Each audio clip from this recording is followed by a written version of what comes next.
Hello everyone. So basically एक नए वाले वीडियो में आप सबका स्वागत है। इन जनरली मैं हमेशा कुछ ना कुछ टेक्निकल के बारे में बताते रहता हूँ हमेशा आपको, ठीक है ना। आज भी हम वैसे ही कुछ चीज़ें देखेंगे। बेसिकली आज मैं माउस पॉइंटर को लेके जो जो भी चीज़ हो सकता है, पॉसिबिलिटीज़ हो सकता है, उन सबको आज हम चेक करेंगे बेसिकली। तो माउस पॉइंटर को लेके पॉसिबिलिटीज़ का मतलब मेरा सिंपली है कि हम माउस पॉइंटर की यूज़ करते हैं, मतलब कि माउस को यूज़ करते हैं कंप्यूटर सिस्टम में। और हमें पता है कितने टाइप के माउस होते हैं, क्या नहीं हम यूज़ करते हैं, लेकिन उनका मतलब कि जो बटन्स रहता है माउस में, लेफ़्ट राइट एंड स्क्रॉल, जो कि एक बेसिक माउस का फंक्शनल बटन्स रहते हैं, उनका मतलब कि क्या क्या मतलब कि हमारा जो काम रहता है या फिर क्या क्या उसका फैसिलिटीज़ वगैरह रहते हैं, उन सबको हम देखेंगे। तो इन जनरली अगर हम माउस के बारे में बताएं तो माउस क्या होता है कि एक डिवाइस होता है जो कि हमारा GUI ऑपरेटिंग सिस्टम के लिए बहुत ही इंपॉर्टेंट होता है। एडिटिंग वगैरह से लेके आप कुछ भी काम करें GUI इंटरफेस में या फिर ग्राफिकल यूज़र इंटरफेस में, कोई भी ऑपरेटिंग सिस्टम मान लीजिए, जैसे कि मान लीजिए विंडोज़ हो गया या फिर मैक हो गया, कोई भी, उसमें माउस एक बहुत ही इम्पोर्टेंट रोल प्ले करता है, क्योंकि आज के डेट में हम माउस पॉइंटर को लेके बहुत सारे चीज़ करते रहते हैं, ठीक है ना। तो अगर हम उसको देखेंगे तो हमारा mouse type basically two types के होते हैं। कुछ वायर्ड होते हैं, कुछ वायरलेस होते हैं। जो वायर्ड होते हैं उनका एक मतलब कि कनेक्टर रहता है, एक तार लगा हुआ होता है आपके पर्टिकुलर डिवाइस के साथ, जो कि USB फॉर्मेट में होता है। और अगर हम वायरलेस कहते हैं तो आज के टाइम में वायरलेस भी आ चुका है, जैसे कि कुछ रिसीवर रहते हैं, जैसे आपको दिखाई दे रहा है स्क्रीन में। एंड रिसीवर को आपको लगाना पड़ता है आपके सिस्टम में और माउस फंक्शन करना स्टार्ट कर देता है। मतलब कि कुछ कुछ माउस में बैटरी यूज़ करते हैं, कुछ कुछ रिचार्जेबल होते हैं, ऐसे ही कुछ। लेकिन जो वायर्ड माउस होता है वहाँ पर कोई भी मतलब कि चार्जिंग या फिर इलेक्ट्रिसिटी के लिए कोई भी एक्स्ट्रा वायर या फिर कोई रिचार्जिंग सिस्टम लगाना नहीं पड़ता है। तो यही एक फैसिलिटी है हमारे वायर्ड माउस और वायरलेस माउस में। अदरवाइज़ सारे के सारे चीज़ सेम ही काम करते हैं, ठीक है। सो अगर हम कहते हैं तो हमारा जो माउस पॉइंटर होता है उसका बेसिकली 3 बटन होता है, left, scroll and right button. अगर हम लेफ़्ट के बारे में बात करते हैं तो आप कह सकते हैं कि अगर किसी भी एक आइकन को आपको सिलेक्ट करना है या फिर कोई भी एप्लीकेशन को आपको सिलेक्ट करना है, कोई भी प्रोसीजर को आपको सिलेक्ट करना है, कोई भी सेक्शन को आपको सिलेक्ट करना है, तो आप लेफ़्ट क्लिक को यूज़ कर सकते हैं, राइट। वैसे ही अगर आपको मल्टीपल सिलेक्ट करना है तो अगर आप चाहे तो फिर ऐसे ड्रैग करके इसको सिलेक्ट कर सकते हैं। बेसिकली ड्रैगिंग में बताऊंगा ड्रैग करके क्या क्या हो सकता है, लेकिन आपको ऐसे क्लिक करके सिलेक्ट करना होता है बेसिकली इन जनरली। तो अगर आप मल्टीपल सिलेक्ट करना चाहते हैं तो आप कंट्रोल के साथ क्लिक करके सिलेक्ट कर सकते हैं। जैसे मान लीजिए अभी मैंने न्यू को सिलेक्ट किया और कंट्रोल को प्रेस करके अगर मैं विजुअल स्टूडियो कोड को क्लिक कर रहा हूं तो आप देख सकते हैं अभी दोनों के दोनों सिलेक्टेड हुए हैं।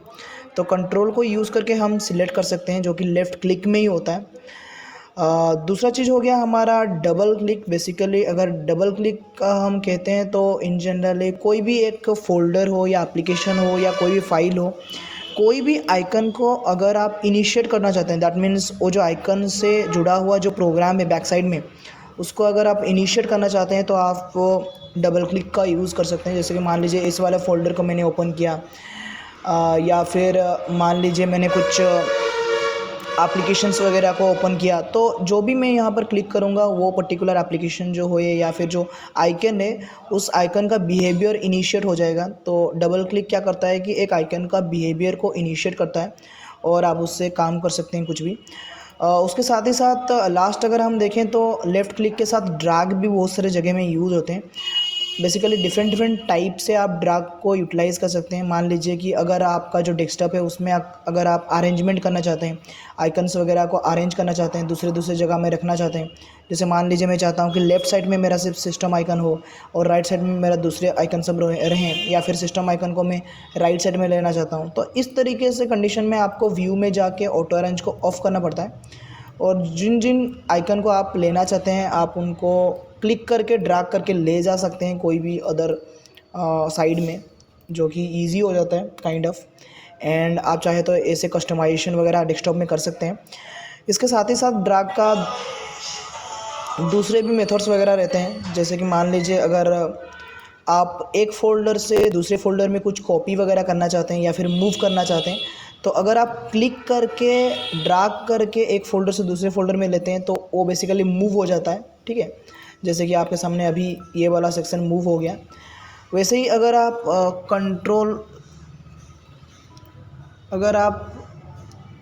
कंट्रोल को क्लिक करके ड्रैग करते हैं तो फिर वो कॉपी हो जाता है, और शॉर्टकट करने के लिए आपको सिर्फ ऑल्ट को प्रेस करके ड्रैग करना पड़ता है, तो शॉर्टकट भी हो जाता है।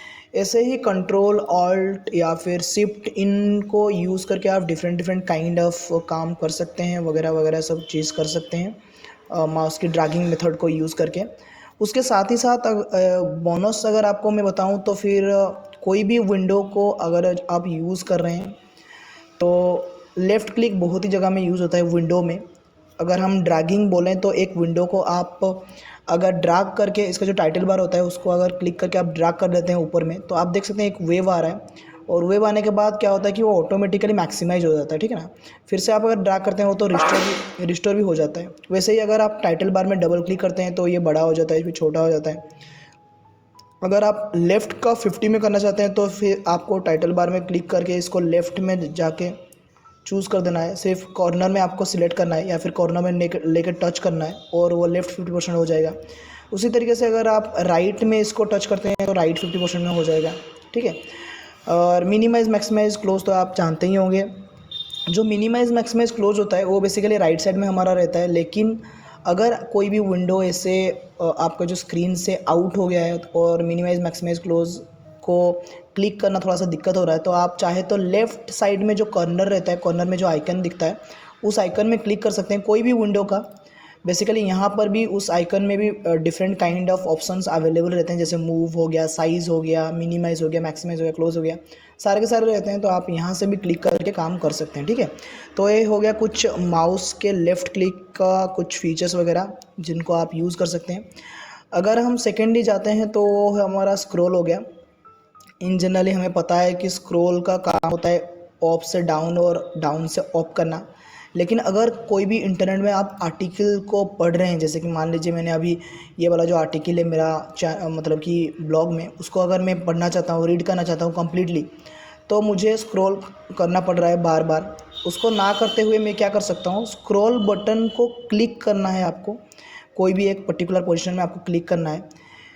एक बार अगर आप क्लिक करते हैं तो वो पर्टिकुलरली एक इस तरीके से एक लोकेशन को सेट कर लेगा, और करने के बाद उस लोकेशन से आप माउस पॉइंटर को जितने नीचे मतलब कि नीचे लेके जाएंगे उतने ही अच्छे से वो स्क्रॉल होगा। ऑटोमेटिकली स्क्रॉल होता है बेसिकली। अगर आप कोई बड़ा ब्लॉग या फिर कुछ आप रीड कर रहे हैं तो काइंड ऑफ ईजी हो जाता है बिना स्क्रॉल मतलब कि करे उसको रीड करना।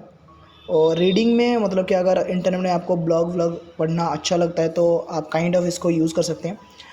और जो हमारा स्क्रॉल बटन होता है वो बेसिकली क्लिक भी हो सकता है। जैसे कि हमने डबल क्लिक में कुछ ओपन करा था, जैसे दिस पीसी को ओपन करने के लिए हमने डबल क्लिक यूज़ किया था।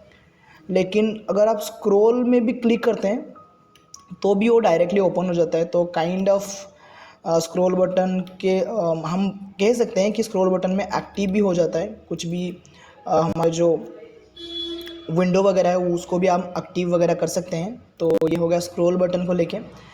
स्क्रॉल बटन को लेके आप कुछ अदर चीज़ भी कर सकते हैं, जैसे मान लीजिए कुछ आइकन के साइज़ को अगर आपको बड़ा छोटा करना है तो भी आप कर सकते हैं, जिसको हम screen zooming and zoom out कहते हैं। आपको सिर्फ करना क्या है कि कंट्रोल को प्रेस करना है और उसके साथ ही साथ आपको माउस का जो मतलब कि स्क्रॉल बार है उसको मतलब कि जो स्क्रॉल बटन है उसको आगे मूव करना है टू जूम, एंड पीछे मूव करना है to make a zoom out. तो बेसिकली आगे करते हैं तो आप जूम हो जाएगा, जो आइकन सब हैं जो जूम हो जाएंगे, और पीछे करने से वो जूम आउट हो जाएंगे। तो इस तरीके से आप उनको भी काइंड ऑफ यूज़ कर सकते हैं, जूम आउट एंड जूमिंग, जो कि एक स्क्रॉल बटन का ही एक पार्ट है, ठीक है। और last but not the least, right click. Right click का एक बेसिक और वेरी सिंपल सा काम होता है। बेसिकली आप कोई भी अगर आइकन में राइट क्लिक करते हैं या फिर कोई भी पोजीशन में अगर आप राइट क्लिक करते हैं तो उस पर्टिकुलर पॉइंट या फिर उस पर्टिकुलर पोजीशन को लेके जितने भी सारे पॉसिबिलिटीज़ ऑप्शन हो सकते हैं कंप्यूटर सिस्टम में, वो सारा का सारा चीज़ राइट क्लिक में दिखाई देता है। तो अगर आप डबल क्लिक कर नहीं पा रहे हैं या फिर डबल क्लिक का यूज़ नहीं कर पा रहे हैं तो आप राइट क्लिक करके भी उसको ओपन कर सकते हैं। आप चाहे तो राइट क्लिक करके उसको कॉपी कोट या फिर पेस्ट वगैरह भी कर सकते हैं। राइट क्लिक ऐसे ही बहुत सारी जगह में यूज़ होते हैं। एंड ये सब हो गया हमारा मतलब कि माउस पॉइंटर का जो भी हम माउस पॉइंटर को जो यूज़ करते हैं या फिर माउस को जो डिवाइस को यूज़ करते हैं उसका लेफ़्ट स्क्रॉल बटन या फिर राइट क्लिक जो हो गया, इन सारे के सारे बटन को लेके आप इन तरीके से डिफरेंट डिफरेंट काइंड ऑफ काम कर सकते हैं। तो इन सबको ज़रूर एक बार ट्राई कीजिए, और अगर चैनल में नए हैं तो फिर सब्सक्राइब कीजिए। And thank you very much.